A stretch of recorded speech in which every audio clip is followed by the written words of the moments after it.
Muy buenas tardes para todos.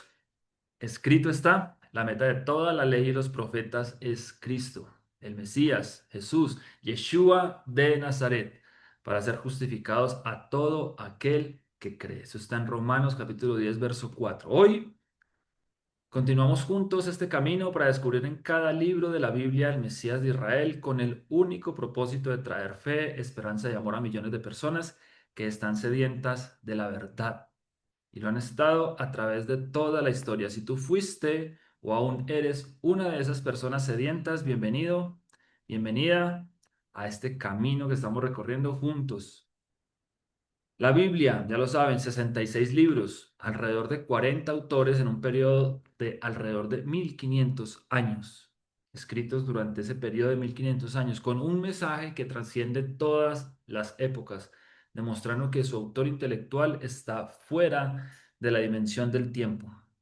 En cada uno de estos libros se encuentra reflejada la vida del Mesías, y fue justamente en un camino, así como el que están viendo ahí ustedes en sus pantallas, un camino en dirección a Emaús, como lo cuenta Lucas capítulo 24, en donde dos discípulos de Yeshua iban caminando y el Mesías, luego de resucitar, se acerca a ellos y les pregunta por qué iban tristes. Y le contaron lo que había pasado 3 días atrás en Jerusalén en la Pascua, su sacrificio.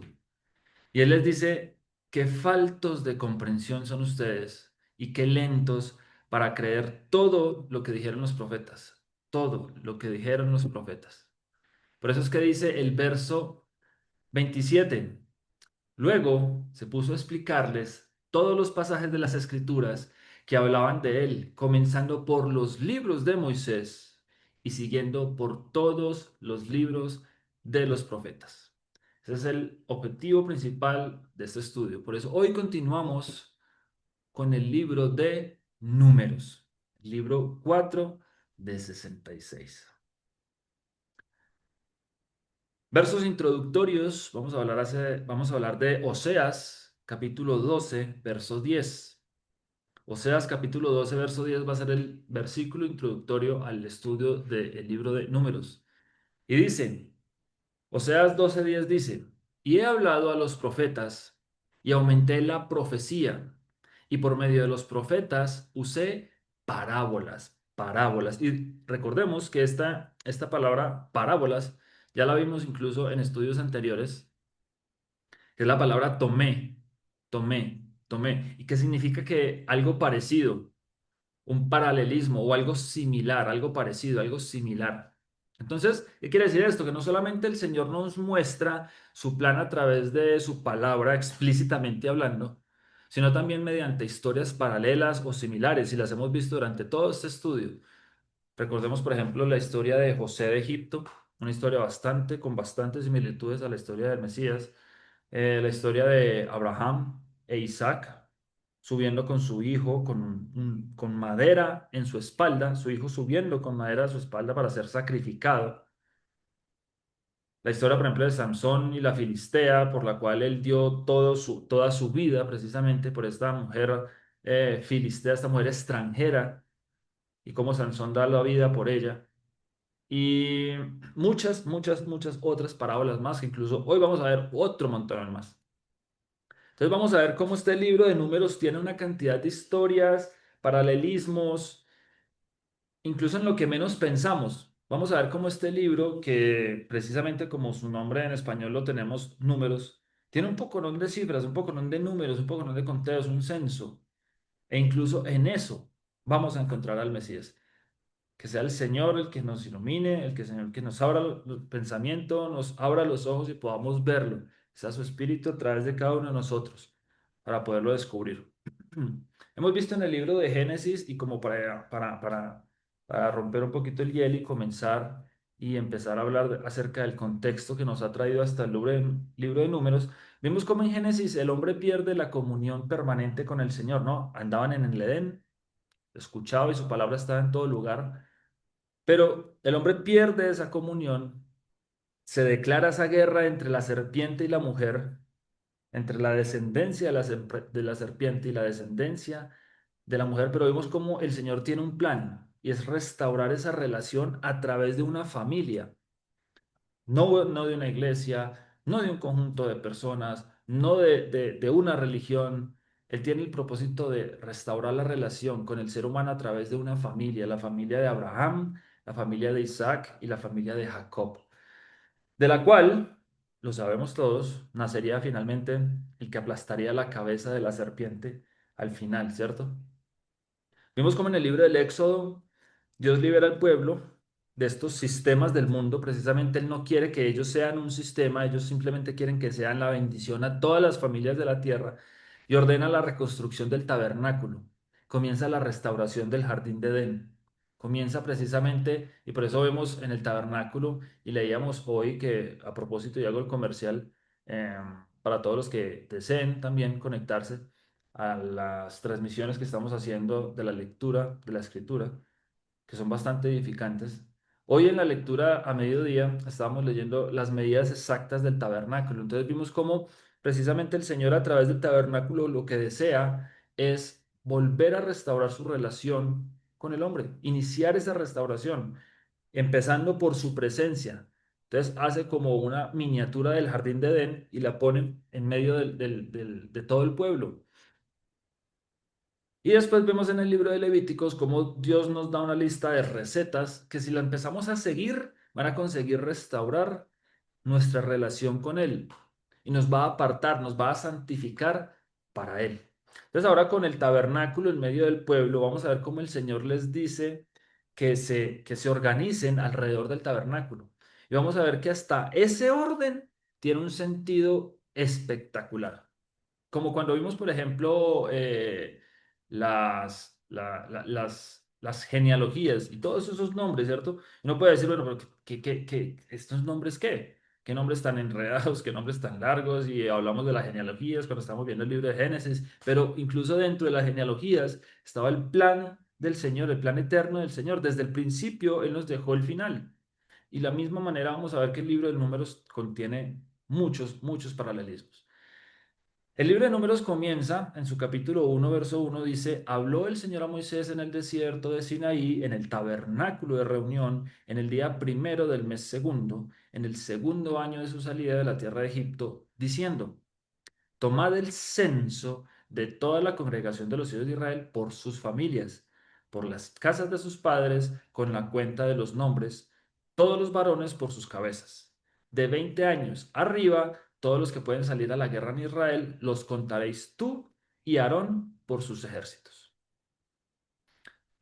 En 1 Corintios capítulo 10, verso 11 dice, y estas cosas, ¿cuáles estas cosas? Estas cosas, Israel en el desierto. O sea, estas cosas, está diciendo aquí en Corintios, 1 Corintios 10, y estas cosas les acontecieron como ejemplo. El hecho de que Israel hubiera estado en el desierto, dice que les pasó a ellos para ejemplo a nosotros. Y estas cosas les acontecieron como ejemplo y están escritas para amonestarnos a nosotros, a quienes han alcanzado los fines de los siglos. Así que el que piense estar firme, mire que no caiga. En todo el recorrido de Israel por el desierto tenemos muchas, muchas, muchas cosas por aprender. Entonces vamos a iniciar de una vez con este libro de números. ¿Qué es el libro de números? Vamos a ver. Lástima que no tengo aquí a Jaycee que lee griego, pero para los que, los que no sabemos qué dice ahí, el libro de números viene de la palabra en griego aritmoí, aritmoí. De hecho, de esta palabra es la raíz de donde viene la palabra aritmética. Entonces, en griego, en la Septuaginta fue llamado aritmoí, que significa no otra cosa, sino números. Números. Es un libro que contiene demasiados números y vamos a ver el porqué de esos números. Pero en su original, este es su nombre original. Este es el nombre original del libro. ¿Qué dice ahí? Dice Bamidbar. Bamidbar. Y para los que no sabemos tampoco hebreo, ¿qué significa Bamidbar? En el desierto. ¿Por qué? Ya lo sabemos, porque los libros tenían el nombre de acuerdo a cómo iniciaban sus primeras palabras. Entonces, de acuerdo a las primeras palabras que hay dentro de cada uno de los primeros capítulos del libro, cuando los dividieron, porque eran un solo rollo, pero cuando los dividieron en cinco, a este, no, a este libro le correspondió el nombre de Bamidbar, o el libro que significa en el desierto. Y me gusta mucho el nombre en hebreo, ¿por qué? Porque cuando vemos el libro de números, uno de una vez se imagina una álgebra de Baldor, a nosotros los que somos viejitos. Una álgebra de Baldor, y uno como que no. Y entonces o sea, cada vez que nos hablan de números, muchos de pronto para los números no somos como tan hábiles. De pronto Felipe, pero el resto, no, y qué números, y qué cálculos, y qué cuentas, y uno de una vez empieza a pensar, o mi esposa que es contadora, entonces ella sí, pues fanática de los números, pero el resto no. Pero cuando hablamos de que el libro se llama En el desierto, se nos hace más cercano, porque ¿cuántos de nosotros no estamos o hemos estado en el desierto? Creo que todos. Ok, es un libro que habla del pueblo en el desierto. Ese sí me interesa porque yo estoy en el desierto, estoy ahorita pasando por un desertal. Entonces, ese libro me gusta más como se llama en hebreo, es un libro del pueblo en el desierto que el libro de números. ¿Listo? ¿Quién lo escribió? Lo sabemos ya. Hemos leído Marcos capítulo 12, hemos leído Lucas capítulo 24, donde el Mesías dice que estos son los libros de Moisés. Moisés. ¿Es quién escribió este libro? Con total seguridad, Moisés. Y alrededor del año 1400 antes de Cristo. ¿Dónde fue escrito el libro? Este libro fue escrito, al igual que el resto de los primeros cinco libros, Génesis, Éxodo, Levítico, que hemos visto hasta ahora, también en algún lugar del desierto de Sinaí, de la península, y más específicamente incluso al final del libro lo vamos a ver, cómo ellos estaban, dice que estaban parados justamente antes de pasar el río Jordán, antes de Jericó. Entonces, podemos ubicarlo en este sector, podemos ubicarlo en un lugar aproximado de esta península del Sinaí, en el desierto, escrito por Moisés. ¿Listo? ¿Cómo fue escrito y qué bosquejo le vamos a dar? ¿En qué secciones vamos a dividir el estudio del día de hoy? Entonces vamos a hablar acerca de el capítulo uno, la primera sección, el capítulo uno, el capítulo 10, que va a hablar acerca del misterio del censo en el campamento y la consagración de Israel en Sinaí. Del capítulo 11 al capítulo 21 vamos a ver espías versus turistas y muchas más parábolas o similitudes, historias paralelas, paralelismos. Del capítulo 22 al capítulo 25, que va a ser la tercera sección, vamos a ver el misterio de Balaam y el cristianismo. Y del capítulo 26 al capítulo 36 vamos a hablar acerca de una nueva generación. ¿Listo? Eso es lo que vamos a ver. Ok, listo. Continuamos entonces. Ahora sí, entremos a los detalles, entremos a los detalles. Ya vamos a ir viendo, dejen el espacio si de pronto no alcanzaron a copiar las secciones, lo vamos a ver una por una, entonces las pueden volver a copiar. No se me preocupen por eso. Sección número uno, el capítulo uno al capítulo 10.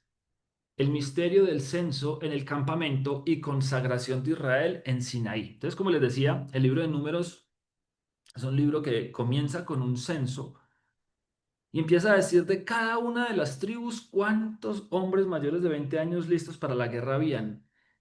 Y empiezan a sumar y entonces organizan y, en fin. De hecho, libro de Números, capítulo uno del verso uno al 3 que lo leímos para comenzar, dice, habló Jehová, habló Jehová, habló el que será, el que es y el que fue el eterno, habló el Señor a Moisés en el desierto de Sinaí, en el tabernáculo de reunión, en el día primero del mes segundo, en el segundo año de su salida de la tierra de Egipto, diciendo, tomad el censo de toda la congregación de los hijos de Israel por sus familias, por las casas de sus padres, con la cuenta de los nombres, todos los varones por sus cabezas. De 20 años arriba, todos los que puedan salir a la guerra en Israel, los contaréis tú y Aarón por sus ejércitos. ¿Listo? Entonces, entendamos algo de una vez. Ya está construido el tabernáculo, ¿cierto? Ya se empezó la restauración de la relación con el Señor. su presencia está en medio del pueblo. Ahora el Señor les dice, se van a empezar a organizar, ya que tenemos el tabernáculo, a cargo de los levitas, porque recuerden que los levitas son los encargados de mantener el tabernáculo, armarlo, desarmarlo y todos los servicios dentro del tabernáculo. Los levitas van a estar a cargo del tabernáculo y alrededor de los levitas van a estar todo el resto de las tribus. Y el Señor les dice, hagan la cuenta de todos y de acuerdo a la cuenta de todos van a tomar posición alrededor del tabernáculo conforme al número de cada uno de ustedes. Y van a ocupar un área correspondiente al número de ustedes. Entonces, los que menos tengan cuenta, o sea, los que menos hombres mayores de 20 años tengan, pues van a ocupar menos territorio. Estamos hablando de Israel en el desierto, ¿cierto? Van a ocupar menos territorio y los que tengan más personas, pues van a ocupar más territorio porque obviamente van a estar sus tabernáculos, sus casitas alrededor precisamente de el tabernáculo de reunión. Entonces, se lo voy a colocar aquí en un ejemplo mucho más gráfico para que lo podamos entender y lo podamos ver de una manera más fácil. Quiero que se imaginen esto que les voy a contar como si estuviéramos montados en una montaña, como si estuviéramos por una montaña, o como si estuviéramos viendo desde los aires. Hagan de cuenta que estamos montados como en un helicóptero. Entonces, estuviéramos viendo desde arriba precisamente todo esto que vamos a empezar a ver a continuación. Entonces, recuerden esto, conforme al número de los hombres se van a repartir alrededor del tabernáculo de reunión por tribus. Los que más hombres tengan, pues más área cubrían, ¿cierto? Entonces, en el centro iba a ir la tribu de Leví y el tabernáculo. Entonces, vean, aquí está la tribu de Leví, ahí va a estar el espacio del tabernáculo y dice, y ahí les coloqué una flechita indicando hacia dónde iba a quedar el norte, ¿ok? Y dice, al oeste o al occidente iba a ir la tribu de Efraín. Y resulta que él dividió todas estas porciones, la dividió cada una para tres tribus. Y cada tribu iba a tener un líder. Entonces, en la tribu donde era líder Efraín, iban a ir la tribu de Efraín, de Manasés y de Benjamín. En total, mayores de 20 años, de la tribu de Efraín, 108.100 personas. Entonces, de la tribu de Efraín, 108.100 personas. Van ustedes teniéndolo ahí como referencia porque vamos a ir viendo algo bien, bien, bien particular. Posteriormente, al sur, iba a ir la tribu de Rubén. La tribu de Rubén. Entonces, la tribu de Rubén iba a estar compuesta por las tribus de Rubén, Simeón y Gad. Y vean ustedes lo particular, y es que esta tribu de Rubén ya tiene muchas más personas que la tribu de Efraín. Por lo tanto, como ven ustedes ahí en el cuadrito, ocupa mucha más área. La tribu de Rubén, 151.400. Ustedes me confirman si se escucha bien. ¿Sí me escuchan bien, Pipe? ¿Se escucha bien o se escucha muy bajito? Ok, listo, no. Me están confirmando que se escucha bien. Entonces, de pronto, si escuchan un poquito bajito, le pueden subir el volumen o pueden verificar de pronto las opciones de Zoom. Listo.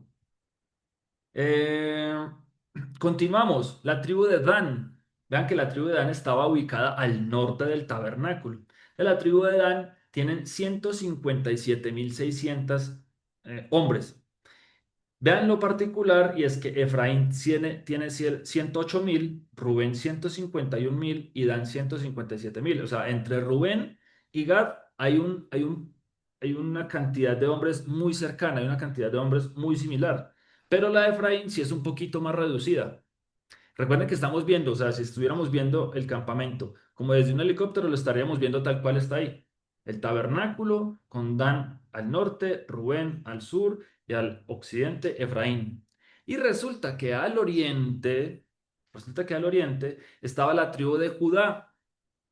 La tribu de Judá estaba compuesta por la tribu de Judá, Isaacar y Zabulón y contemplaban 186.400. Si notan ustedes, la tribu de Judá es la más grande. Por lo tanto, es la tribu que más territorio abarcaba. Y no sé ustedes, pero si observan esta distribución de las tribus, ¿qué se puede ver incluso en esta distribución? Si estuviéramos mirando todo el campamento desde un helicóptero, No sé si ustedes alcanzan a ver así como yo la forma también de una cruz. ¿Cierto que sí? Y esta es la distribución de todas las tribus alrededor del tabernáculo. ¿Y en el centro que estaba? El tabernáculo era el corazón del pueblo. Así como Leví es el centro de la Torá, el libro de Levítico es el centro de la Torá, que fue el que vimos en la clase anterior. Así como el Levítico es el centro de la Torá, los levitas y el tabernáculo estaban en el centro del pueblo, en el corazón del pueblo. Entonces, para esto, ¿qué significa? Que lo más importante para el Señor, ¿qué es? Que nos santifiquemos. Su palabra, el tabernáculo, su presencia debe ser nuestro centro. Cuando entendemos precisamente qué es lo que deben producir los sacrificios en nosotros, que es Teshuvah, ahí es cuando empezamos a santificarnos. Cuando entendemos que Teshuvah es regresar nuevamente a su palabra, ahí es cuando empezamos precisamente a santificarnos. No sabemos cómo funcionan los sacrificios, pero funcionan. No sabemos por qué la sangre de esa manera, pero funciona.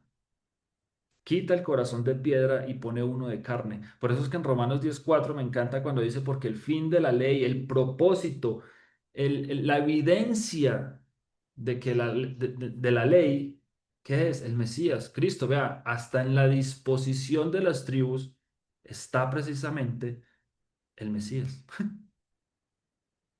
El fin de la ley es Cristo, el propósito de la ley es Cristo para justicia a todo aquel que cree, para ser justificados a todo aquel que cree. Vámonos entonces ahora sí para la sección número 2, sección 2 que comprende del capítulo 11 al capítulo 21.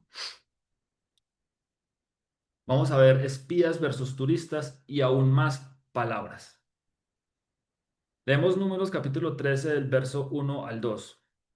Dice, y el Señor habló a Moisés diciendo, envía tú hombres que reconozcan la tierra de Canaán, la cual yo doy a los hijos de Israel, de cada tribu de sus padres enviaréis un varón, cada uno príncipe entre ellos. Entonces aquí esta palabra reconozcan, y es bastante particular, esto que les voy a compartir que aprendí. Esta palabra reconozcan que está aquí en Números capítulo 13 verso 1, es la palabra tur, tur, T-U-R. Y muchos comentaristas coinciden en decir de que este es el origen de la palabra tour, así como ir a turistear, como ir a pasear, como ir a conocer. Entonces, ¿y por qué lo menciono y por qué me parece muy particular? Porque es que resulta que cuando regresan, estos que van a turistear, el Señor les ordena que vayan y turistien. Cuando ellos regresan, no dice que fueron a turistear, sino que fueron a espiar. Dice que solamente dos fueron a turistear. De hecho, hay evidencia de que solo dos fueron a turistear. ¿Quiénes fueron? Josué y Caleb. Josué y Caleb. Por eso es que incluso, por si no lo sabían, el Ministerio de Turismo de Israel, el logo del Ministerio de Turismo de Israel es precisamente esa imagen de Josué y Caleb con un palito sosteniendo una vid, porque precisamente dice que ellos regresaron de la tierra prometida con un palo en donde se sostenía un sarmiento de uvas o un racimo de uvas. Entonces el Señor dice que aquí los envió a ellos a que reconocieran, a que turistearan. Piensen ustedes.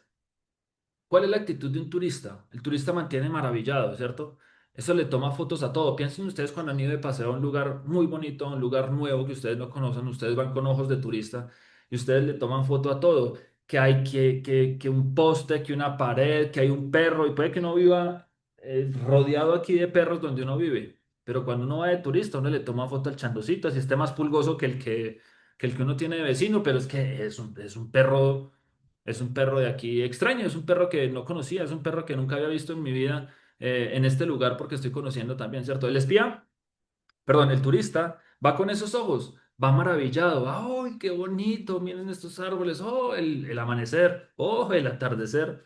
¿Cierto? Mientras que el espía, los ojos del espía que van analizando los defectos, van analizando, buscando las brechas, van analizando los errores, los problemas, van buscando oportunidades y debilidades para atacar. O sea, el espía va buscando lo malo, el espía va buscando las oportunidades de error. El espía va buscando, va con otra mentalidad y con otros ojos diferentes al turista que va apantalladísimo. El turista está mejor dicho, ve cualquier cosa y wow, se maravilla como los niños. Deja que los niños, bueno, deja que los niños vengan a mí y que nadie va a poder entrar al reino de los cielos precisamente si no tiene ese corazón de maravillarse con todo lo que el Señor nos da. Imagínense lo que está preparando el Señor en los cielos y que uno llegue allá a buscarle lo feo. Por eso el Señor dice que ese espíritu Él no lo va a permitir en el reino de los cielos. Tenemos que ir con espíritu de turistas, tenemos que ir con nuestros ojos de maravillarnos de todo lo que vamos a ver. El Señor quiere que nosotros tengamos esa actitud con la tierra que Él nos dio, que nos va a dar en el final de los tiempos, la que lleva preparando el Hijo por todo este tiempo para nosotros. Entonces, así como quiere que nos maravillemos, de la misma manera no se va a aguantar a quienes estén viéndole todo lo feo al reino. Entonces, Josué y Caleb son representantes del remanente de las dos casas de Israel, la casa de Efraín y la casa de Judá, que por la actitud de turistas van a ser los únicos que van a entrar a la tierra prometida. Ellos son la representación de todo Israel, de la casa de Efraín, de la casa de Judá, que van a mantener esa actitud de maravillarse con la obra del Señor. Entonces ellos regresan precisamente. Y vean ustedes que aquí hay otro paralelismo, por si de pronto no lo habían notado. Imagínense, estos dos que representan a Efraín entre las naciones, que representan a todo el mundo cristiano, y a Judá, nuestros hermanos judíos, estos dos están representando la plenitud precisamente del pueblo de Israel. Y vean que estos dos vienen sosteniendo un palo. Vean ustedes qué paralelismo hay acá. Imagínense, estos dos hombres representando a Efraín, representando a Judá, están unidos por un palo. ¿Qué significará? ¿Qué palo podrá ser ese? Entonces ellos regresan con ese palo y ese palo que tiene, un racimo de uvas. ¿Qué se saca de las uvas? El vino, ¿no? La sangre del cordero. Entonces imagínense en qué está representando este palo que cargan estos dos hombres y lo que están cargando precisamente, la vid. Yo soy la vid y ustedes los pámpanos, ¿cierto? Esa cruz que unió a Judá y a Efraín, esa cruz que derribó la pared intermedia que separaba a Judá y a Efraín. Así como como estos paralelismos que estamos viendo acá, hay muchos más paralelismos en esta sección, de los capítulos 11 al capítulo 21. Por ejemplo, está Números capítulo 17, habla acerca de la vara de Aarón que reverdece o que florece como un símbolo de la resurrección. ¿Y qué sucedió? El pueblo estaba murmurando. Entonces acordémonos que ya nosotros sabemos, eh, nosotros ya sabemos qué produce la murmuración, ¿cierto? El pueblo estaba amargo, estaba amargado y empiezan a murmurar. Entonces Moisés y Aarón oran y le piden al Señor y el Señor les dice, bueno, hagamos una cosa, como este pueblo está murmurando de Aarón y de que, ay, qué casualidad de que sea el hermano de Moisés, ahora pues también el elegido como el sacerdote, para que ellos vean de que fui yo el que elegí a Aarón. Entonces les dicen, cada uno tómese una vara, cada un representante, cada un príncipe de de las 12 tribus, tómese una vara y vamos a guardar esas varas y vamos a ver dentro de un tiempo cuál es la vara que reverdece. Y precisamente cuando guardan todas las varas y sacan después la vara, la única vara que reverdeció, que le salieron brotes, imagínense una vara seca, una vara ya muerta, un pedazo de rama ya muerto, es una vara. Él la llevaba para sostenerse, era una vara que ya no tenía ningún tipo de vida. Y esta vara vuelve y reverdece. ¿Qué es eso? Es un simbolismo precisamente de la resurrección. Es una vara que volvió a dar vida, es una vara que volvió a salirle brotecitos. Eso es un milagro. Entonces esta vara que le vuelven a salir hojitas, es precisamente la vara de Aarón. Entonces, cuando el pueblo murmura, el Señor les muestra a través de esta vara que reverdece que Él fue el que escogió precisamente a Aarón. Y después, ¿qué le dice el Señor que hagan con esa vara? Pues que esa vara vayan y la guarden en el arca de pacto como memoria del sacerdocio legítimo de, de Aarón. En Números capítulo 19 habla incluso de la vaca alazana o la vaca roja. Entonces, habla de que tiene que haber una vaca que tiene todos los pelitos de color rojo, que no puede tener ni un solo pelito de otro color. Imagínense un sacerdote dedicado a buscarle uno, a mirarle y examinarle uno por uno cada uno de los pelitos a esta vaca. Era una vaca que tenía que salir con los pelitos rojos. Y que esa vaca, con los pelitos rojos, dice que si alguien se contaminaba de muerte, y nosotros ya sabemos qué es la muerte, ¿cierto? Primera de Juan, capítulo 3 verso 4. Nosotros ya sabemos qué es la muerte. La muerte es el pecado, ¿no? Nosotros sabemos que tenemos muerte, es como consecuencia del pecado. Entonces dice que si alguien se contaminaba con muerte, ¿qué sucedía? Esta vaca lo podía redimir.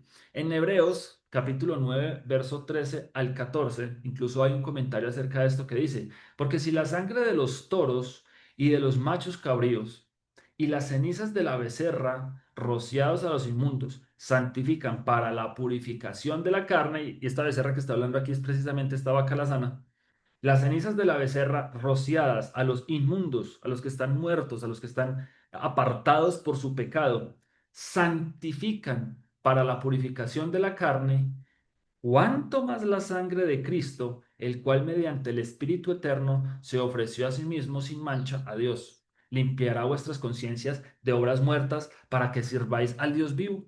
Entonces, miren, aquí incluso hay otro paralelismo más, hablando de esta vaca, la sana, esta vaca rojita, y nos está diciendo que la sangre del Mesías está incluso por encima de cualquier sacrificio, hasta la de una vaca que tiene todos los pelos rojos.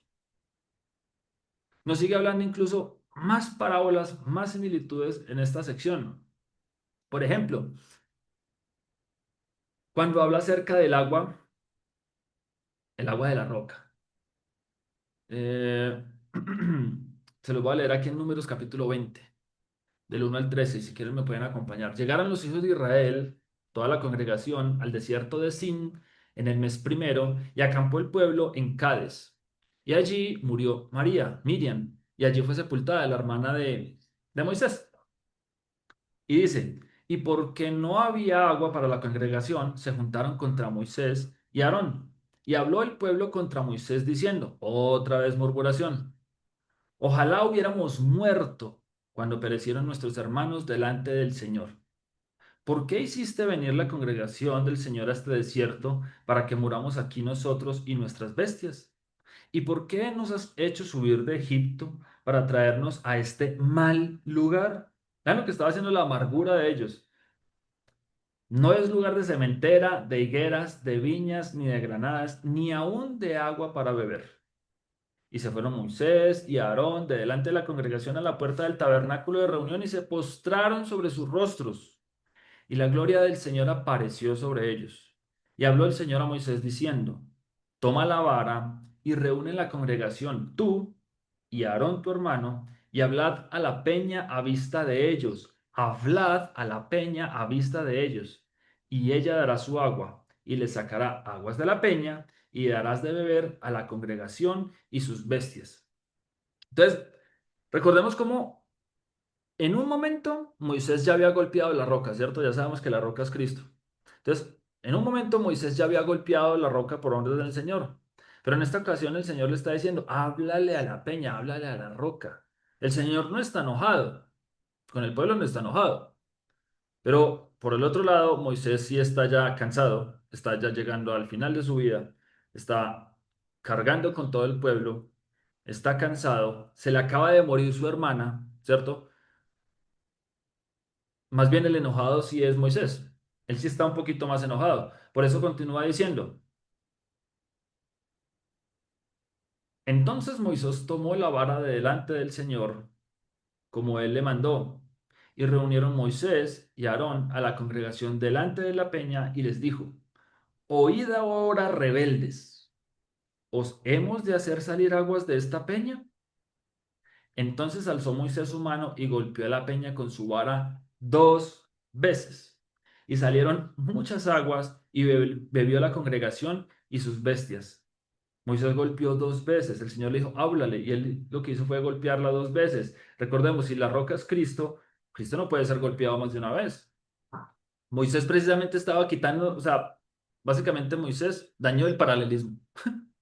Moisés estaba dañando esta parábola. Moisés estaba dañando el paralelismo.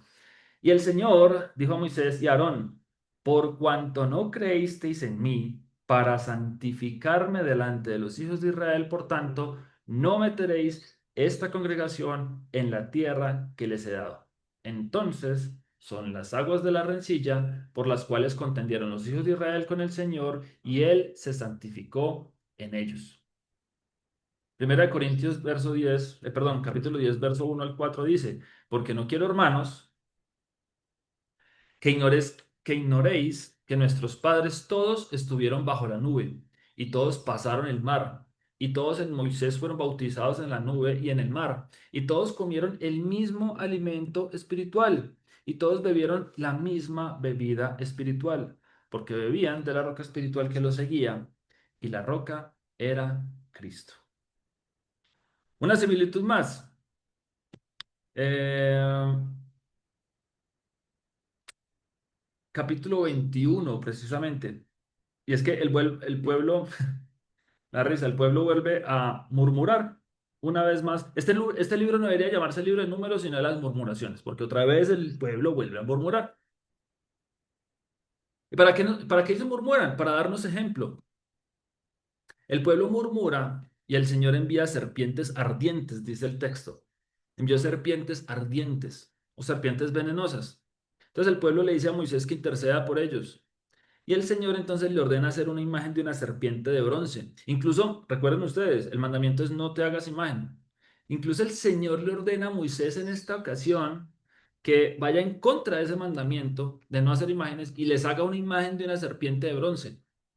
Y todo aquel que sea mordido por la serpiente, dice que cuando la miraran, ya no iba a morir. De hecho, no sé si ustedes han visto, y el símbolo universal de la medicina es esa serpiente que está enredada en este palo. Es una serpiente que está enredada en un palo. Y dice que cada uno o cada persona, cuando fuera mordida por esa serpiente, por qué estaban siendo mordidos por la serpiente? Por murmurar. Entonces, cuando hubieran sido mordidos por esa serpiente, si miran la serpiente que hizo Moisés, se iban a sanar, no iban a morir. Entonces, esta es otra receta como la que vemos en Levítico que no se entiende, no se entiende, no se entiende. O sea, si nosotros nos ponemos a ver lógicamente, es difícil de entender. Una persona la picó, una serpiente, ¿cierto? Se está muriendo. Pero si voltea a ver una serpiente de bronce, y ahora la palabra mirar que habla aquí es una palabra que tiene más referencia con meditar, con no solo mirar con los ojos, sino quedarme pensando mientras miro. Entonces, meditar en esa serpiente me va a hacer sano. Y uno dice, pero ¿cómo meditar en una serpiente simplemente me va a hacer sano?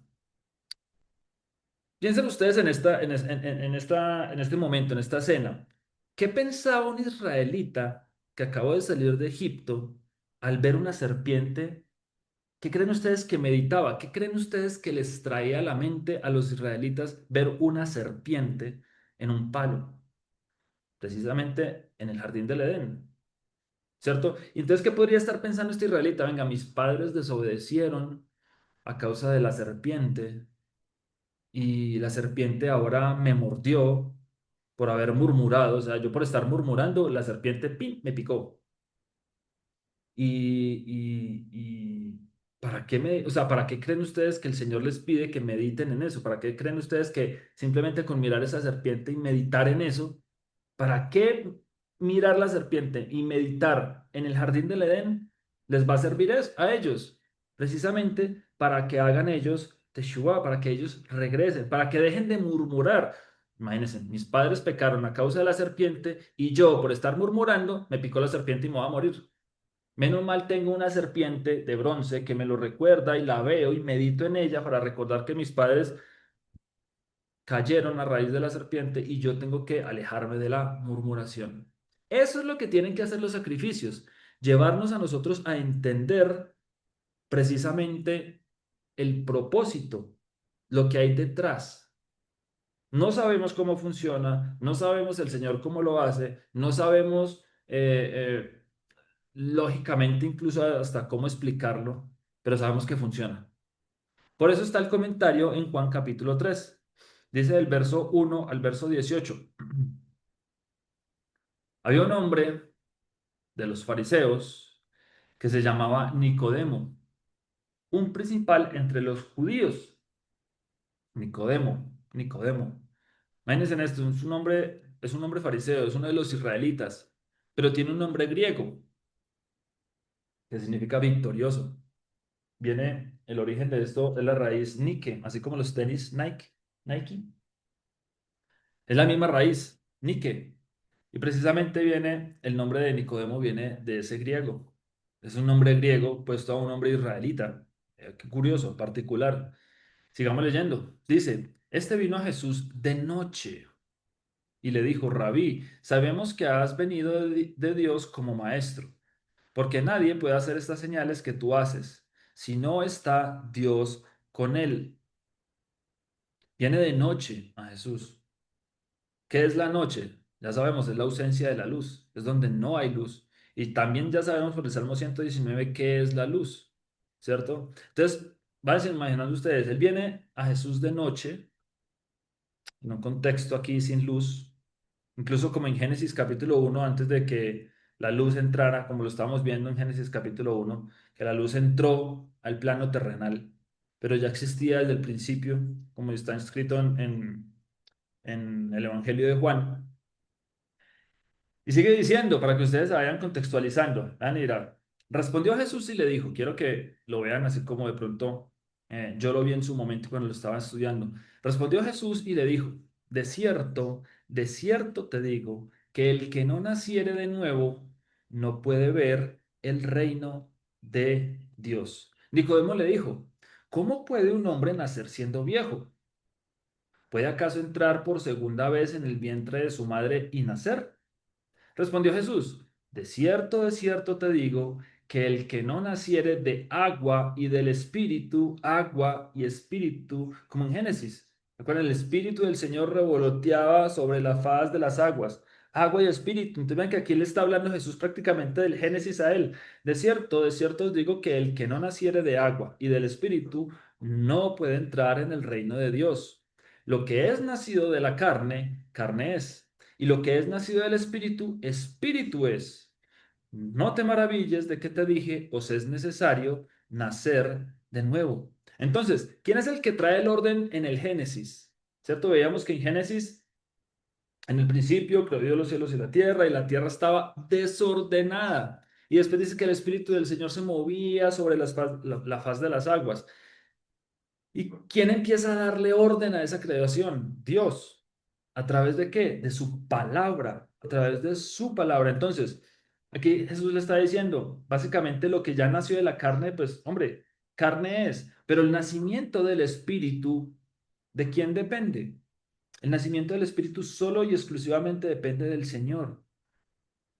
Solo depende del Señor. El viento sopla de donde quiere y oye su sonido, mas ni sabes de dónde viene ni a dónde va. El Espíritu viene, no sabemos de dónde viene ni a dónde va. Así es todo aquel nacido del Espíritu. Así es todo aquel nacido del Ruach. Entonces, el viento sopla de donde quiere. El Ruach del Señor revolotea sobre la creación. Y recuerden que esa palabra revolotea, verastíclico, habla acerca de el movimiento que hacen las gallinas cuando van a poner huevitos. Cuando las gallinas van a poner huevitos, ellas revolotean y mueven sus alas. Es precisamente eso lo que estaba sucediendo en la creación, lo que estaba pasando sobre las aguas. Entonces, ¿de quién es la voluntad? O digamos que, ¿a quién le corresponde o de quién es la voluntad de que una gallinita ponga su huevito? Pues de la gallinita, ¿cierto? O sea, la gallinita sabe en qué momento empezar a revolotear para que salga el huevito. El huevito nada hace para nacer.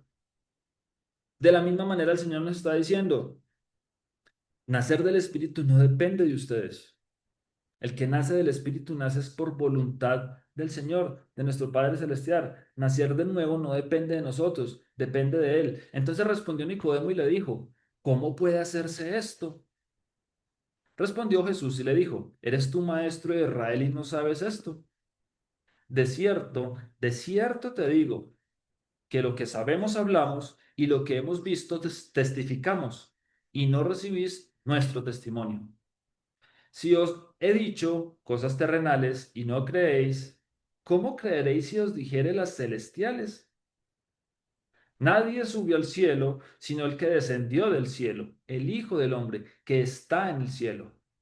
Y como Moisés levantó la serpiente en el desierto, y vean aquí el comentario del propio Mesías diciendo, y como Moisés levantó la serpiente en el desierto, así es necesario que el Hijo del Hombre sea levantado para que todo aquel que en él cree no se pierda, mas tenga vida eterna.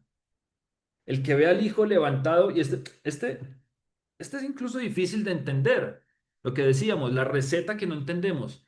Muchas veces vemos recetas en la Torá, en los primeros 5 libros, que no entendemos, pero adivinen que funcionan. Y esta receta puede que no la entendamos, pero también funciona. Y como Moisés levantó la serpiente en el desierto, así es necesario que el Hijo del Hombre sea levantado para que todo aquel, y una vez que es levantado, ¿qué tenemos que hacer? Mirarlo, meditar en él, meditar en ese sacrificio. ¿Y qué pasa con el que medita en ese sacrificio? No muere, no se pierde, nace de nuevo, tiene vida eterna. ¿Ven? Porque de tal manera amó Dios al mundo que ha dado a su Hijo unigénito para que todo aquel que en él cree no se pierda, mas tenga vida eterna. En eso es lo que tenemos que estar meditando cada vez que vemos al Hijo del Hombre levantado, como esta serpiente que creó Moisés. El veneno de la serpiente ya está dentro de nosotros. A nosotros ya nos picó la serpiente. Desde el jardín del Edén ya veníamos picados. El veneno de la serpiente ya está dentro de nosotros. Y es solo cuestión de tiempo para que muramos. Nosotros nos vamos a morir. Es evidencia de que el veneno de la serpiente ya está dentro de nosotros. Pero si miramos y entendemos que Él dio su vida por mí, miramos esa cruz, lo vemos ahí sacrificado, muerto por nosotros, en lugar nuestro, en lugar mío, si lo miramos y entendemos que Él dio su vida por mí, aún teniendo ese veneno adentro, ya no nos hace daño, ya no vamos a morir. Continúa diciendo, porque no envió Dios a su Hijo al mundo para condenar al mundo, sino para que el mundo sea salvo por él. El que en él cree no es condenado, pero el que no cree ya ha sido condenado, porque no ha creído en el nombre del unigénito Hijo de Dios. Sección número 3. Ahora vamos a ver de los capítulos 22 al capítulo 25. Y espero con todo el corazón de que el Señor nos esté revelando a su Hijo, el Mesías, a Yeshua, por su voluntad, en este libro de Números también. Continuamos. Números capítulo 22, verso 12. Dice, entonces dijo Dios a Balaam, no vayas con ellos ni maldigas al pueblo porque bendito es. Muchos comentaristas, dentro del ámbito incluso de nuestros hermanos de la casa de Judá, muchos comentaristas bíblicos dicen que el cristianismo es Balaam. Ellos dicen de que Balaam es el representante del cristianismo. Y vamos a ver si descubrimos por qué es que lo dicen, ¿cierto? Entonces, tenemos aquí a Balaam, un profeta. ¿Qué sucede? Ellos dicen que el cristianismo comenzó hablando bien de Israel. De hecho, salió de Israel, ¿no? O sea, salió de los primeros creyentes del Mesías, todos de origen judío. Y, y precisamente el cristianismo nace y sale de Israel. Pero ¿qué sucedió? Terminó básicamente vendiéndose. Y vamos a ver un poquito acerca de la historia de Balaam. No solo terminó vendiéndose, sino terminó persiguiendo a Israel.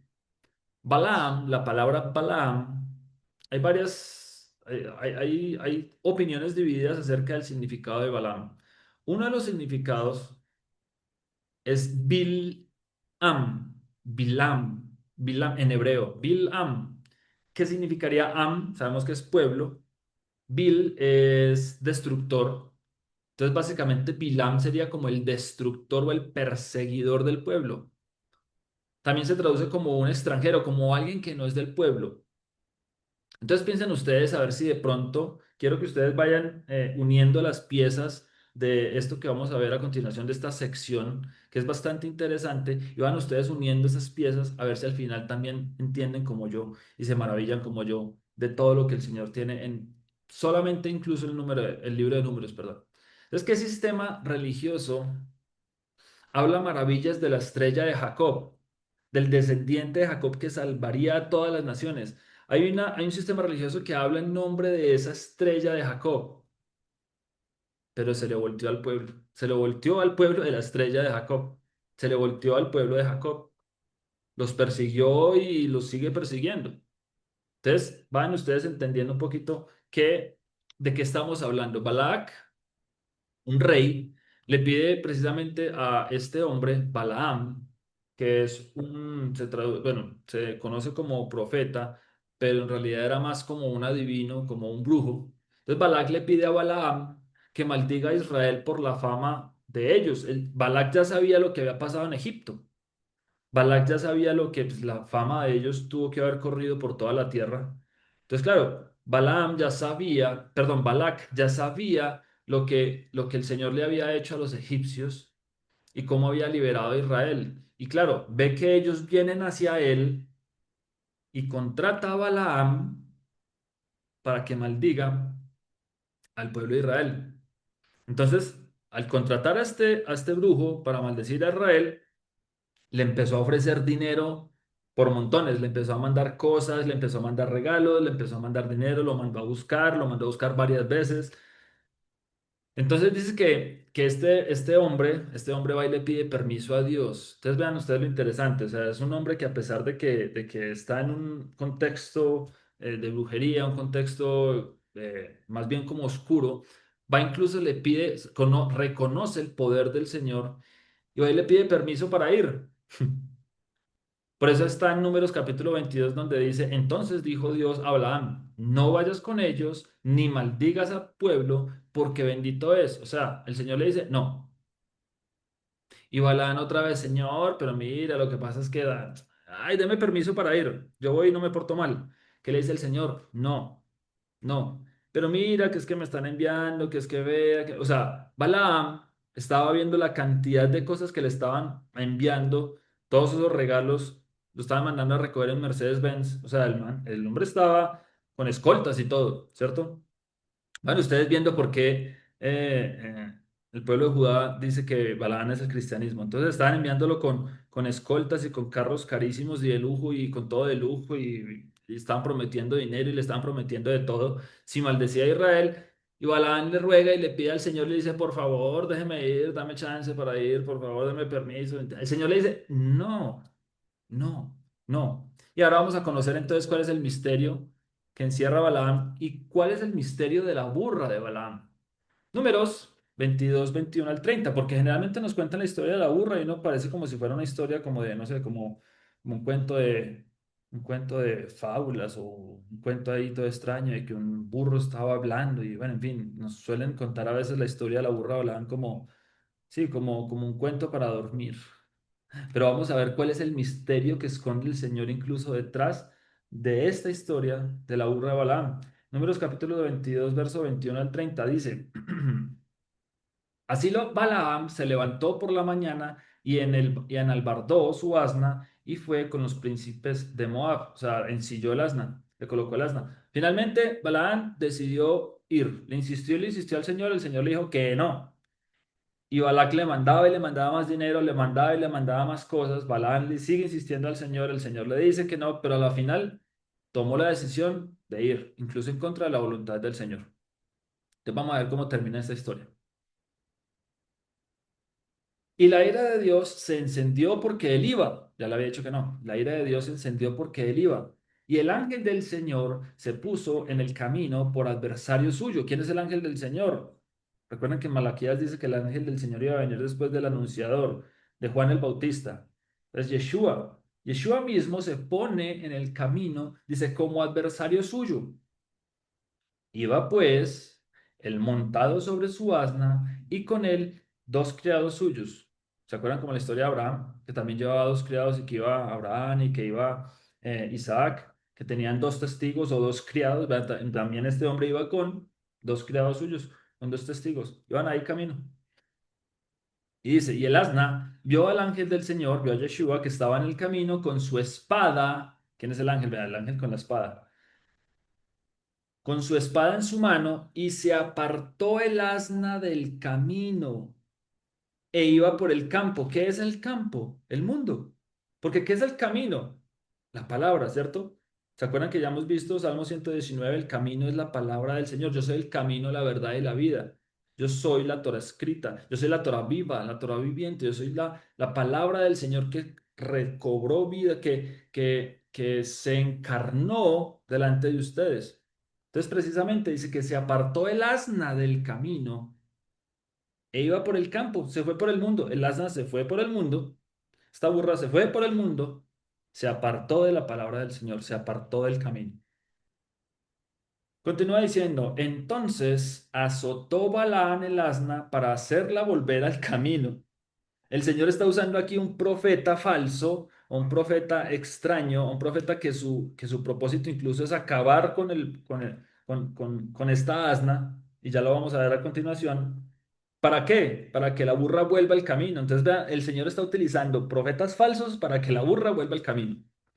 Pero el ángel del Señor se puso en una senda de viñas. ¿Quién dijo que yo soy la vid?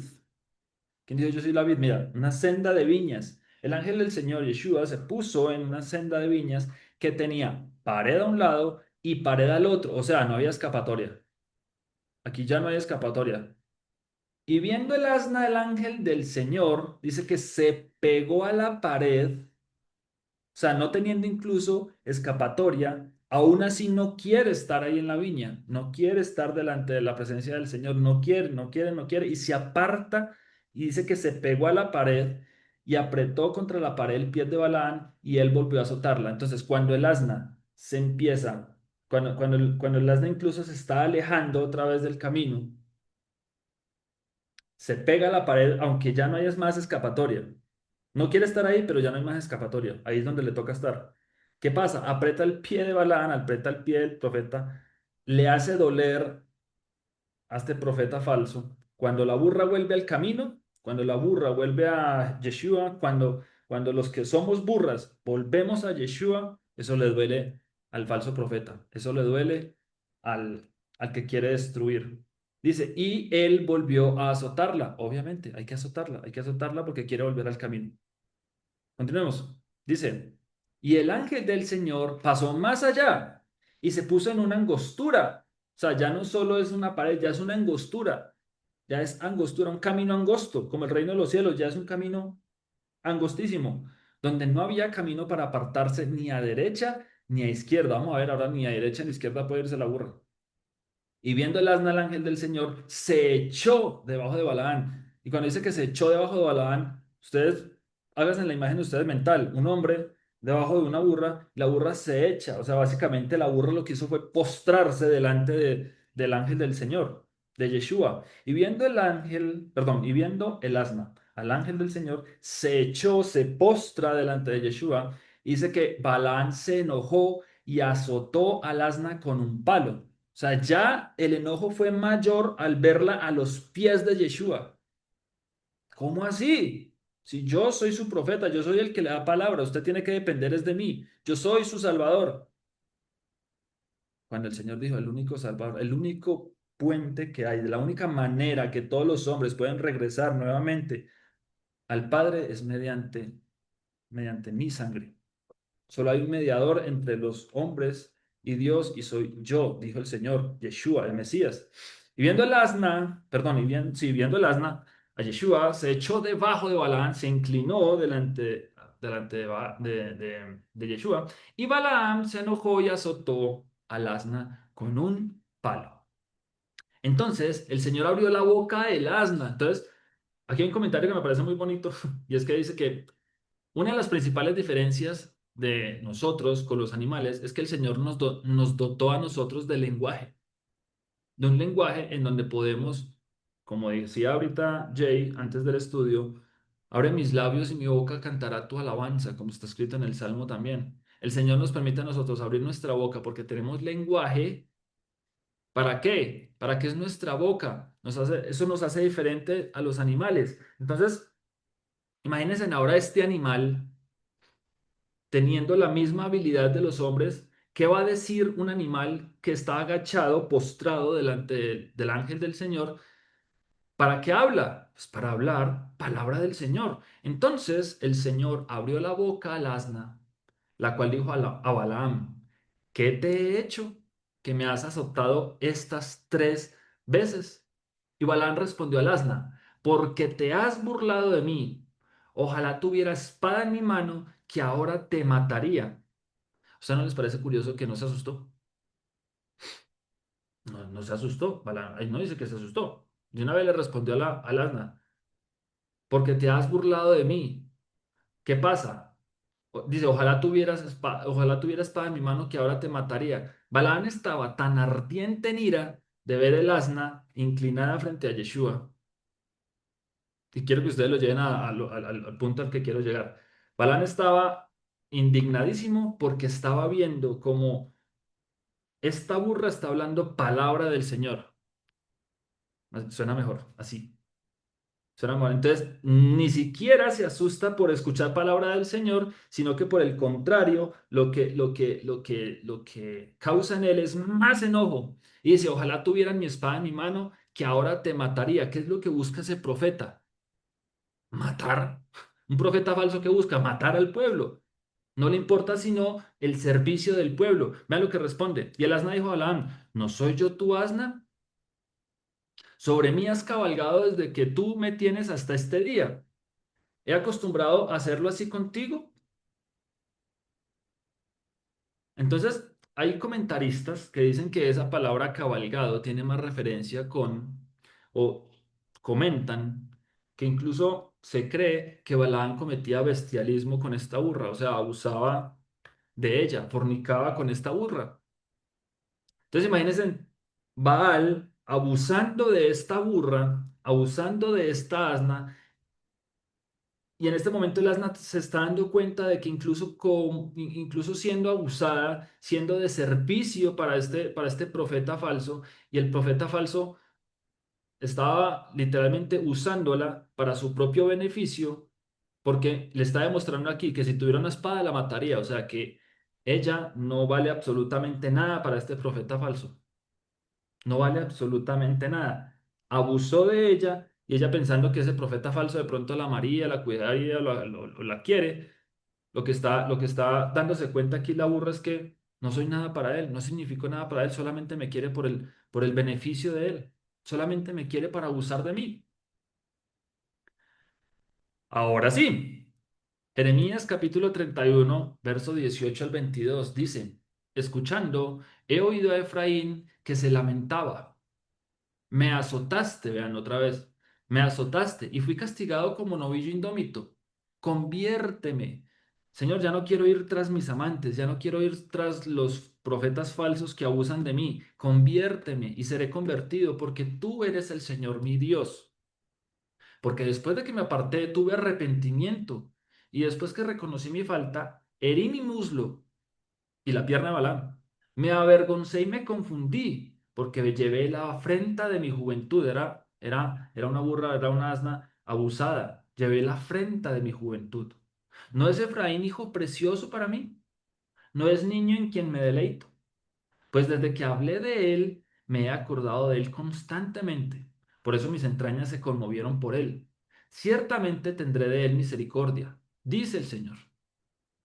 Establécete señales, ponte majanos altos, coloca montones de piedras, así como la historia de Hansel y Gretel que iba tirando pedacitos de pan para regresar. Establécete señales, ve tirando piedritas, ponte majanos altos, nota atentamente la calzada, o sea, apréndete el camino, vuélvete por el camino por donde fuiste, así como te estás alejando, deja señales para que puedas regresar. Virgen de Israel. A mí no me importa si tú traes una afrenta de tu juventud, yo te veo como virgen, virgen de Israel. Vuelve a estas tus ciudades. ¿Hasta cuándo andarás errante, oh hija contumaz? Porque el Señor creará una cosa nueva sobre la tierra. La mujer rodeará al varón, una ceremonia de bodas. El Señor se volverá a casar con la abusada porque la ve virgen. Él puede nuevamente hacerlo si ella se regresa. Jeremías 2 al 3 del 13 al 25 dice, porque dos males ha hecho mi pueblo. Me dejaron a mí, fuente de agua viva, y cavaron para sí cisternas, cisternas rotas que no retienen agua. ¿Y cuáles son esas cisternas rotas? La sabiduría de este mundo, las religiones de este mundo, los profetas no guiados por la palabra de Dios, el que dice ser profeta, pero no habla palabra de Dios, sino palabra que le conviene, que abusa de la burra. ¿Es Israel siervo? ¿Es esclavo? ¿Por qué ha venido a ser presa? Los cachorros del león rugieron contra él. El Señor nos ve a nosotros como sus hijos. Y si Él es el león de la tribu de Judá, nosotros somos los cachorros. Y ahora los cachorros resulta que están rugiendo contra él. Alzaron su voz y asolaron su tierra. Quemadas están sus ciudades sin morador. Aún los hijos de Memphis y de Tapnes te quebrantaron la coronilla en Egipto. ¿No te acarrió esto el haber dejado al Señor tu Dios cuando te conducía por el camino? Ahora pues, ¿qué tienes tú en el camino de Egipto para que bebas agua del Nilo? ¿Por qué te regresas a Egipto? ¿Por qué quieres regresar a Egipto? ¿Y qué tienes tú en el camino de Asiria para que bebas aguas del Éufrates? ¿Por qué te quieres regresar a las religiones del mundo, a las religiones de Egipto, a las religiones de Asiria? ¿Por qué? Regresa a mí. Tu maldad te castigará y tus rebeldías te condenarán. Sabe pues y ve cuán malo y amargo es el haber dejado tú al Señor tu Dios y faltar mi temor en ti, dice el Señor, Adonai Sebaot, Jehová de los ejércitos. Porque desde muy atrás rompiste tu yugo y tus ataduras y dijiste, no serviré. Con todo eso, sobre todo collado alto y debajo de todo árbol frondoso, entre paréntesis en diciembre, te echabas como ramera. Sigue diciendo, te planté de vid escogida, simiente verdadera toda ella. ¿Cómo pues te me has vuelto sarmiento de vid extraña? Aunque te laves con lejía y amontones jabón sobre ti, la mancha de tu pecado permanecerá aún delante de mí, dice el Señor. ¿Cómo puedes decir, no soy inmunda o nunca anduve tras los Baales? Mira tu proceder en el valle. Conoce lo que has hecho, dromedaria ligera. Eso es una especie de camello. Dromedaria ligera, que tuerce su camino. Asna montés, acostumbrada al desierto. Vean, la asna, acostumbrada al desierto, que en su ardor olfatea el viento. Cuando la burra está en celo, huele de donde hay machos, donde hay profetas falsos que le endulcen el oído. Así es la burra en celo. Eso empieza a oler a ver dónde me hablan a mí cosas bonitas, que me soben las orejitas, que no me hagan volver por el camino, que no me hagan hasta teshuar. No, no quiero palabra del Señor porque puede dolerme el proceso. Quiero es que me hablen bonito. De su lujuria, ¿quién la detendrá? Todos los que la buscaren no se fatigarán, porque en el tiempo de su celo la hallarán. Es fácil. Guarda tus pies de andar descalzos y tu garganta de la sed. Mas dijiste, no hay remedio en ninguna manera, porque a extraños he amado y tras ellos he de ir. Eso fue lo que nosotros hicimos y dijimos, pero ¿será que Dios se va a quedar así? En la cruz no nos mostró lo obstinado, el obstinado amor que tiene por nosotros. La cruz es la muestra más grande de amor por nosotros, de que Él no se rinde. Así incluso nosotros dijéramos, Señor, aléjate de nosotros. Él dice, no, Éxodo 34:20, pero redimirás con cordero el primogénito del asno. Y si no lo redimieres, quebrarás su cerviz, porque su cerviz es dura. No quiere someterse al Señor, pero redimirás con cordero el primogénito de el asno. Lo único que puede hacer apto a este burro es el cordero. Juan capítulo 12, del verso 12 al verso 16. Al día siguiente, grandes multitudes que habían venido a la fiesta, al oír que Jesús venía a Jerusalén, tomaron ramas de palmera y salieron a recibirle, y clamaban, Hosana, Hoshiana, bendito el que viene en el nombre del Señor, el Rey de Israel. Estamos viendo aquí la última Pascua de Yeshua en la tierra. Y halló Jesús un asnillo, un descendiente de esta burra, un representante de todos los burros que nos quisimos alejar del Señor. Y halló Jesús un asnillo y montó sobre él, como está escrito, no temas, hija de Sión, he aquí tu rey viene, montado sobre un pollino de asna. Estas cosas no las entendieron sus discípulos al principio, pero cuando Jesús fue glorificado, entonces se acordaron de que estas cosas estaban escritas acerca de él y de que se las habían hecho. Inmediatamente después de esto, ¿qué sucede? Juan capítulo 12 del 20 al 24, inmediatamente después dice, había ciertos griegos entre los que habían subido a adorar en la fiesta, en esta fiesta de la Pascua. Estos pues se acercaron a Felipe, que era de Bethsaida, de Galilea, y le rogaron diciendo, Señor, quisiéramos ver a Jesús. Felipe pues fue y se lo dijo a Andrés. Entonces Andrés y Felipe se lo dijeron a Yeshua. Y Yeshua le respondió diciendo, ha llegado la hora para que el Hijo del Hombre sea glorificado. Ha llegado la hora de que este cordero sea entregado por esos burros. Porque los griegos no podían ser tomados como esposa. Ellos no se podían casar con el cordero porque estaban sucios. Y lo único que se puede hacer para restaurar, para reparar, para limpiar nuestra inmundicia, para sacarnos de Grecia, ¿qué es? La sangre del cordero. Por eso él dice, ha llegado la hora para que el Hijo del Hombre sea glorificado. De cierto os digo que si el grano de trigo no cae en la tierra y muere, queda solo. Pero si muere, lleva mucho fruto. ¿Cuál va a ser el fruto? La salvación de todos estos burros.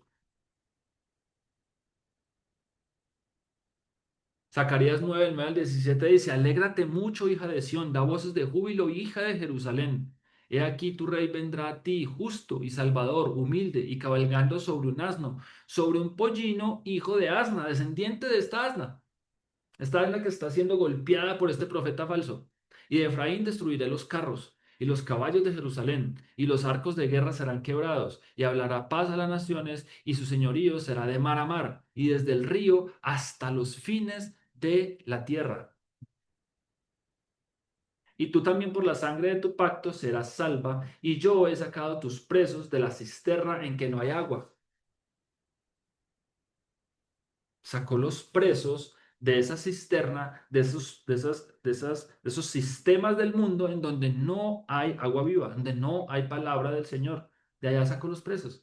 Dice, yo he sacado a tus presos de la cisterna en que no hay agua. Volveos a la fortaleza, oh prisioneros de esperanza. Hoy también os anuncio que os restauraré el doble, porque he entesado para mí a Judá como arco e hice a Efraín su flecha, y despertaré a tus hijos, oh Sión, contra tus hijos, oh Grecia, y te pondré como espada de valiente. Y el Señor será visto sobre ellos, y su dardo saldrá como relámpago, y el Señor tocará trompeta, volverá, regresará, e irá entre torbellinos del austro. El Señor de los ejércitos los amparará, y ellos devorarán y hollarán las piedras de la honda, y beberán, y harán estrépito como tomados de vino, y se llenarán como tazón y como cuernos del altar. Y los salvará en aquel día el Señor su Dios, como rebaño de su pueblo, porque como piedras de diadema serán enaltecidos en su tierra, como una joya preciosa. Serán enaltecidos nuevamente en su tierra, porque cuánta es su bondad y cuánta su hermosura. El trigo alegrará a los jóvenes y el vino a las doncellas. Entonces vamos a analizar ahora, después de esto, después de que ya vimos el propósito de este falso profeta, que es acabar con esta burra, literalmente. No le importa a la burra, solo aprovecharse de ella, usarla. Entonces ahora vamos a ver, vamos a analizar cuáles fueron las profecías que este falso profeta, que quería maldecir al pueblo, pero el Señor no se lo permitió. Vamos a ver cuáles son. Números capítulo 23, de versos 7 al 10. Dice, y él tomó su parábola y dijo, ¿quién? Balaam. Dijo, de Harán me trajo Balac, rey de Moab, de los montes del oriente. Ven, maldíceme a Jacob y ven, execra a Israel. O sea, maldícelos, exécralos. ¿Y qué debería responder precisamente un profeta en estos casos? En estos casos de que alguien le pida de que maldiga el pueblo del Señor, ¿qué debería responder un profeta? Lo que responde él, ¿por qué maldeciré yo al que Dios no maldijo? ¿Y por qué he de execrar al que el Señor no ha execrado? Porque la cumbre de las peñas lo veré, porque de la cumbre de las peñas lo veré, y desde los collados lo miraré. He aquí un pueblo que habitará confiado y no será contado entre las naciones. Las naciones son de los ángeles rebeldes, ya lo vimos. Las naciones rebeldes son para los ángeles rebeldes, pero este pueblo habita confiado. ¿Por qué? Porque el que habita a la sombra del Altísimo morará bajo la sombra del Omnipotente, porque ellos están confiados bajo la sombra, las alas del Señor. ¿Quién contará el polvo de Jacob o el número de la cuarta parte de Israel? Muera yo, la muerte de los rectos, Israel. Otra manera de traducir, ya sabemos nosotros que Israel significa gobernado por Dios, ¿cierto? O el que quiere ser gobernado por Dios o el que gobierna con Dios. Pero una manera también de decirlo es el que es recto delante del Señor, que tiene un camino recto delante de Israel, perdón, del Señor. Entonces dice aquí, muera yo la muerte de los rectos, muera yo como ellos. Ojalá yo pudiera morir como ellos. La pregunta es, si nosotros queremos morir como Israel, ¿cómo debemos vivir como Israel? Muera yo la muerte de los rectos y mi postrimería sea como la suya. O sea, que mis días finales sean como los días finales de Israel, que ya lo tiene asegurado. Israel lo único que tiene que hacer es dejarse gobernar por el Señor, no más. Y su muerte y su postrimería ya está asegurada delante de los pies del Señor. ¿Quieres ser tú contado como Israel? ¿Si te gustaría ser contado como Israel? Vive como ellos. Porque es que la elección de Israel no es la exclusión del mundo. El Señor no elige a Israel y excluye al resto. Al contrario, el Señor elige a Israel para hacerlos luz entre todas las naciones. ¿Para qué? Para que todas las naciones los vean a ellos, quieran vivir como ellos viven. El que quiere ser gobernado por Dios, todos van a querer vivir como, como estos que son gobernados por Dios. ¿Para qué? Para morir como ellos también. Números 23, 18 al 26. Entonces él tomó su parábola, la segunda, y dijo, Balac, levántate y oye, escucha mis palabras, hijo de Zippor. Dios no es hombre para que mienta, ni hijo de hombre para que se arrepienta. Él dijo, ¿y no hará? Habló, ¿y no lo ejecutará? He aquí, he recibido orden de bendecir. Él dio bendición y no podré revocarla. No ha notado iniquidad en Jacob, ni ha visto perversidad en Israel. Para Dios, lo que Israel ha hecho no es malo. ¿Se pueden imaginar esto? Para Dios, lo que Israel ha hecho no es malo. Incluso es parte del plan. Ya sabía que iba a pasar. Es parte del plan que él tenía. Entonces, por ejemplo, muchas veces no podemos condenar, incluso, por ejemplo, a nuestros hermanos de la casa de Judá también, que hacen parte de Israel, son descendientes de Jacob. No los podemos juzgar de, es que estos no creen en el Mesías, estos no creen en Yeshua. Tranquilos, es parte del plan. Aquí está diciendo, no ha notado iniquidad en Jacob, ni ha visto perversidad en Israel. El Señor ya nos ve como vamos a hacer al final. El Señor ya nos ve con nuestro máximo potencial que hablábamos en el libro de Levítico. Él ya nos ve conforme a la imagen del final. Y allá en el final no ha notado iniquidad en Jacob, ni ha visto perversidad en Israel. El Señor su Dios está con él y júbilo de rey en él. El Señor se goza con su pueblo Israel. Dios los ha sacado de Egipto. Tiene fuerzas como de búfalo, porque contra Jacob no hay agüero, ni adivinación contra Israel. No hay brujería que valga. Contra ellos no hay brujería que valga. Ríndase, Balac. Ríndase, porque yo no puedo hacer nada. Y continúa. Como ahora será dicho de Jacob y de Israel lo que ha hecho Dios. He aquí el pueblo que como león se levantará y como león se erguirá. No se echará hasta que devore la presa y beba la sangre de los muertos. Entonces Balac dijo a Balaam, ya se rindió. O eso parece, porque dice, entonces Balac dijo a Balaam, ya que no los maldices, tampoco los bendigas. Balaam respondió y dijo a Balac, ¿no te he dicho que todo lo que el Señor me diga, eso tengo que hacer? Por más regalos que me mande, por más cosas que me dé, por más que me ofrezca este mundo, A Israel nadie lo puede maldecir. Y lo único que puedo hacer yo, si tú quieres palabras, incluso palabra que valga delante de la palabra del Señor, es su misma palabra. Y si Él ya los bendijo, nadie los puede maldecir de malas. ¿Qué sigue diciendo? Números 24 del 3 al 9. Tercera, entonces tomó su parábola y dijo Balaán, hijo de Beor, y dijo el varón de ojos abiertos.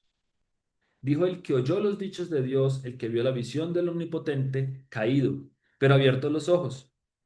Cuán hermosas son tus tiendas, oh Jacob, tus habitaciones, oh Israel. ¿Qué estaba viendo este profeta? Acuérdense que estaban por allá en una montaña, ¿no? Ellos estaban por allá en una montaña viendo a todo el pueblo. Dice que estaba viendo todo el pueblo, cómo estaba ordenado. Ya vimos cómo estaba ordenado, que las diferentes tribus estaban organizadas en los cuatro puntos cardinales y que en el corazón de todo el pueblo estaba el tabernáculo y los levitas. Cuán hermosas son tus tiendas. Ahora entendemos por qué está diciendo esto. Cuán hermosas son tus tiendas, oh Jacob, y tus habitaciones, oh Israel. ¿Qué estaba viendo él desde el monte? Cuando estaba allá parado, la cruz. Y Balán entendió, Señor, qué hermoso es tu plan. Qué hermoso es el plan que tú tienes para tu pueblo, llevarlos a todas las naciones para que sean la salvación de la humanidad, para que bendigan a todas las familias de la tierra. Señor, qué hermoso y perfecto es tu plan. Eso es lo que está diciendo aquí Balaam, perdón. Cuán hermosas son tus tiendas, oh Jacob, tus habitaciones, oh Israel. O sea, qué plan más maravilloso el tuyo, Señor, que a través de ellos, a través de la cruz, vas a bendecir a toda la humanidad. Como arroyos están extendidas, como huertos junto al río, como aloes plantados por el Señor, como cedros junto a las aguas. De sus manos destilarán aguas y de su descendencia será en muchas aguas. Enaltecerá su rey más que Agab, y su reino será engrandecido. Dios lo sacó de Egipto, tiene fuerzas como de búfalo, devorará a las naciones enemigas, desmenuzará sus huesos y las traspasará con sus saetas. Se encorvará para echarse como león y como leona. ¿Quién lo despertará? Benditos los que te bendijeren y malditos los que te maldijeren. Esta es la promesa que el Señor le hizo a Abraham, a Isaac, y se la confirma a Jacob. Benditos los que te bendijeren y malditos los que te maldijeron. Balaam lo sabía. Número 24. He aquí, yo me voy ahora a mi pueblo. Por tanto, ven, te indicaré lo que este pueblo ha de hacer a tu pueblo en los postreros días. Y tomó su parábola dijo Balaán, hijo de Beor, dijo el varón de ojos abiertos, dijo el que oyó los dichos del Señor, el que sabe la ciencia del Altísimo, el que vio la visión del Omnipotente caído, pero abiertos los ojos. Lo veré, mas no ahora. O sea, le, está, va a hablar profecía del futuro. Dice, lo veré, mas no ahora. Lo miraré, mas no de cerca. Claro, está lejos, es futuro. Saldrá estrella de Jacob y se levantará cetro de Israel. Y herirá las sienes de Moab y destruirá a todos los hijos de Set. Moab, los moabitas. Precisamente aquel pueblo que el Señor dijo que va a borrar la memoria de ellos. Dice, y heriré las sienes de Moab y destruiré a todos los hijos de Set, porque yo no quiero amargura, yo no quiero ojos de espías. Yo quiero ojos de turistas que vengan y admiren el reino. Saldrá estrella Jacob y se levantará cetro Israel y herirá las sienes de Moab y destruirá a todos los hijos de Set. Será tomada Edom, será también tomada Seir por sus enemigos. Israel se portará varonilmente. De Jacob saldrá el dominador y destruirá lo que quedare de la ciudad.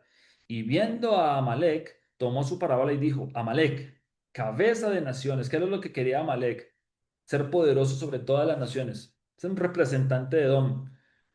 Quería llenar el mundo de negativismo. Los negativos no pueden estar en el reino de los cielos, ya lo vimos. No pueden estar criticando. Ay, no, qué reino tan feo. Ay, no, a mí me gustaba más esto que el otro. Ay, no, ¿qué es este pan tan maluco? Mas el fin perecerá para siempre. Y viendo al ceneo, tomó su parábola y dijo, fuerte es tu habitación, Pon en la peña tu nido porque el ceneo será echado cuando Asiria te llevará cautivo. Toma su parábola otra vez y dijo, ay, ¿quién vivirá cuando hiciere Dios estas cosas? Vendrán naves de la costa de Quitín y afligirán a Asiria. Afligirán también a Eber, mas él también perecerá para siempre. Entonces se levantó Balaam y se fue, y volvió a su lugar, y también Balac se fue por su camino. Entonces, como Balaam no los pudo maldecir, tenía una estrategia. Y su estrategia fue enseñarle a Balac la debilidad del pueblo. Balaam le enseñó la kriptonita de Israel. Y es que si Israel no peca, no hay nada que hacer porque están debajo de la protección del Altísimo, del Señor. O sea, si Israel se mantiene apartado, purificado, santificado y no pecan, están bajo la protección del Señor. Pero Balaam le dice a Balac, hazlos que pequen, llévale unas mujercitas. Y así se salen de la protección de su pastor. Balaam se puso, ¿y por qué lo hizo Balaam? Porque él quería quedarse con el botín que le habían ofrecido. Balaam se puso en contra de Israel por lucro. Hágame el favor. Números 31:16. He aquí, por consejo de Balaam, ellas fueron causa de que los hijos de Israel prevaricasen, pecaren, transgredieran, contra el Señor en lo tocante a Baal peor. O sea, hicieron sacrificios a otros dioses, quemaban niños, por lo que hubo mortandad en la congregación del Señor. Es un buen comentario de lo que pasó en Números 31. Y está en Judas capítulo 1, verso 3 al 11 y dice, amados, por la gran solicitud que tenía de escribiros acerca de nuestra común salvación, me ha sido necesario escribiros exhortándoos que contendáis ardientemente por la fe que ha sido una vez dada a los santos, porque algunos hombres han entrado encubiertamente, los que desde antes habían sido destinados para esta condenación, hombres impíos, que convierten en libertinaje la gracia de nuestro Dios. ¿Cuántas veces nos han vendido la gracia como libertinaje? No es que ahora puedes hacer lo que quieras porque estamos bajo la gracia. Puedes hacer lo que se te venga la regalada gana, que estamos bajo la gracia, tranquilos. Convirtieron en libertinaje la gracia de nuestro Dios y niegan a Dios, el único soberano, y a nuestro Señor Yeshua, el Mesías. Mas quiero recordaros, ya que una vez lo habéis sabido, que el Señor, habiendo salvado al pueblo, sacándolo de Egipto, después destruyó a los que no creyeron y a los ángeles que no guardaron su dignidad, sino que abandonaron su propia morada, los ha guardado bajo oscuridad en prisiones eternas para el juicio del gran día, como Sodoma y Gomorra y las ciudades vecinas, las cuales de la misma manera que aquellos habiendo fornicado e ido en pos de vicios contra naturaleza. ¿Cuántos vicios contra la naturaleza existen hoy en día? Fueron puestas, por ejemplo, por parábola, sufriendo el castigo del fuego eterno.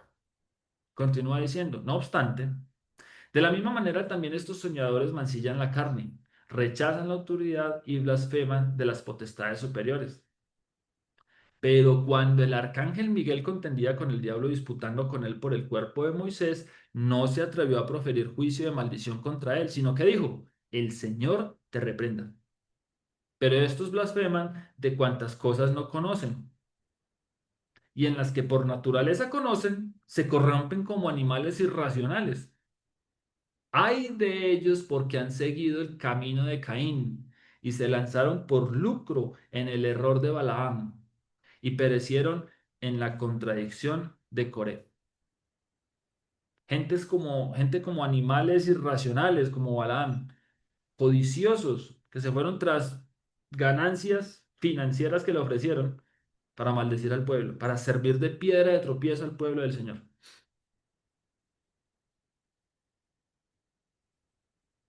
Otra parábola, Apocalipsis capítulo 2 verso 12 al 17, otro comentario más. Y escribe al ángel de la iglesia en Pérgamo. Recuerden que Pérgamo es un matrimonio mixto. La palabra del Señor prohíbe casarse en un yugo desigual, prohíbe casarte con extranjeras. Pérgamo es un matrimonio entre extranjeros, alguien del pueblo con alguien extranjero. Escribe al ángel de la iglesia en Pérgamo, eso es la pergamia, un matrimonio mixto, matrimonio mezclado. El que tiene la espada aguda de dos filos dice esto: yo conozco tus obras y dónde moras, donde está el trono de Satanás, pero retienes mi nombre y no has negado mi fe, ni aun en los días en que Antipas, mi testigo fiel, fue muerto entre vosotros, donde mora Satanás. Pero tengo unas pocas cosas contra ti, que tienes ahí a los que retienen la doctrina de Balaam, que enseñaba a Balac a poner tropiezo ante los hijos de Israel, a comer de cosas sacrificadas a los ídolos y a cometer fornicación. Esto es lo que tiene esta pergamia, este matrimonio mixto. Y también tienes a los que retienen la doctrina de los nicolaitas, la que yo aborrezco. Por tanto, arrepiéntete, pues si no, vendré a ti pronto y pelearé contra ellos con la espada de mi boca. El que tiene oído, oiga lo que el Espíritu dice a las iglesias. Al que venciere, de Menaxea, Israel, daré a comer del maná escondido y le daré una piedrecita blanca y en la piedrecita escrito un nombre nuevo, el cual ninguno conoce, sino aquel que lo recibe. Espero que el Señor en esta sección nos haya puesto por evidencia de quién habla la burra. ¿Quién era esta burra? Ya vamos a terminar así, sección capítulo 4 capítulos 26 al 36, que lo titulamos Una nueva generación, números 26 del 63 al 65 dice: estos son los contados por Moisés y el sacerdote Eleazar, los cuales contaron los hijos de Israel en los campos de Moab junto al Jordán, frente a Jericó. Y entre estos, ninguno hubo de los contados por Moisés y el sacerdote Aarón, quienes contaron a los hijos de Israel en el desierto de Sinaí, porque el Señor había dicho de ellos: morirán en el desierto, y no quedó varón de ellos, sino Caleb, hijo de Jefone, y Josué, hijo de Nun. A partir de ahí se completa, ahora sí, la cuenta final de los que van a entrar a la tierra prometida. Y dice en Números capítulo 36, que es el último capítulo del libro: estos son los mandamientos y los estatutos que mandó el Señor por medio de Moisés a los hijos de Israel en los campos de Moab, junto al Jordán, frente a Jericó.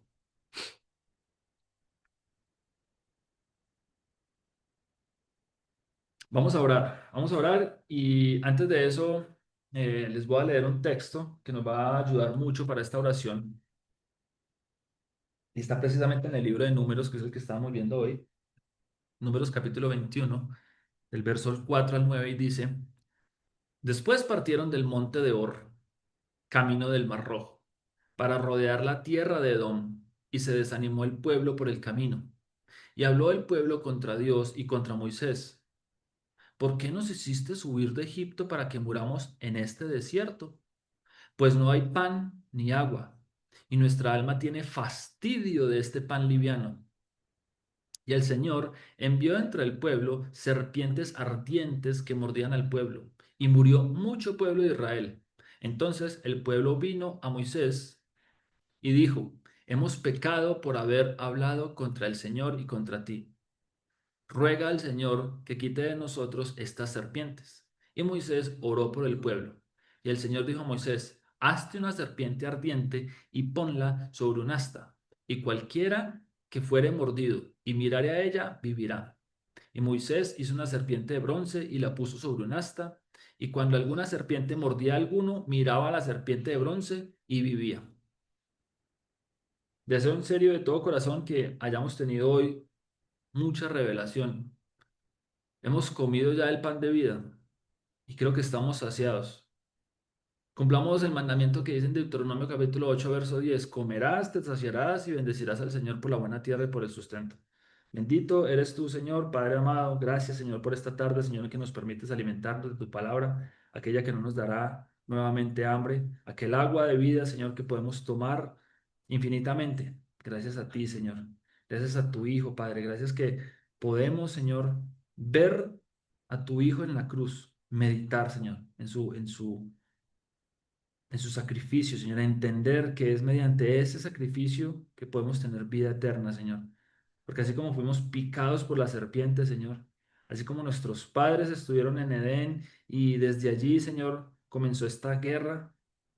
Asimismo, Señor, tú has levantado, Señor, a tu Hijo para hacer la cura y la sanación de todos nosotros, Señor. Señor, nos has dado a través de la ciencia y la sabiduría la manera de encontrar el antídoto para las picaduras de la serpiente, Señor. Y las picaduras de la serpiente están precisamente en su veneno, Padre. Y tú te placiste, Señor, en darnos estas parábolas el día de hoy, estos ejemplos, estas imágenes, Señor, como la serpiente de bronce, Señor, para poder entender que mediante esa serpiente, cualquiera picado por la serpiente en el desierto podía mirarla, Señor, y sobrevivir.